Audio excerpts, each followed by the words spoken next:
Philippians 2:5. ఫిలిప్పీయులకు రాసిన Have పత్రిక the same attitude, same mind that Jesus had. క్రీస్తు యేసును కలిగినటువంటి మనసు నేను కలిగి ఉండాలి. Look at that verse. To have the same mind that Jesus had. యేసు క్రీస్తు ప్రభువారు కలిగి ఉన్నటువంటి మనసునే నేను కలిగి ఉండాలి. I say, Lord, I want that. ప్రభువా నాకు అది కావాలి.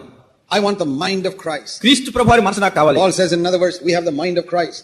మరి ఒక వచనంలో పౌలు అంటాడు మనం క్రీస్తు మనసును కలిగి ఉన్నాం. That's what I want. If he can say it, I can also say it. మరి ఆయన చెప్పగలిగినప్పుడు నేను కూడా చెప్పగలగాలి. What is the mind of Christ? ఏంటి క్రీస్తు ప్రభువారి మనసు ఏంటి? He never hated anybody. ఆయన ఎవ్వరిని ఎప్పుడు ద్వేషించలేదు. Did Jesus hate anybody? యేసు ప్రభువు ఎవరైనా ద్వేషించారా? He rebuked and spoke strongly against people, but he never hated anyone. ఆయన ప్రజలను గద్దించాడు, కఠినంగా మాట్లాడాడు, కానీ ఎవరిని ద్వేషించలేదు. And I say, Lord, I want a mind like that. మరి నేను అంటాను ప్రభువా నాకు ఇటువంటి మనసు I want కావాలి. a mind that does not hate anybody. ఎవరిని కూడా ద్వేషించినటువంటి మనసు నాకు కావాలి.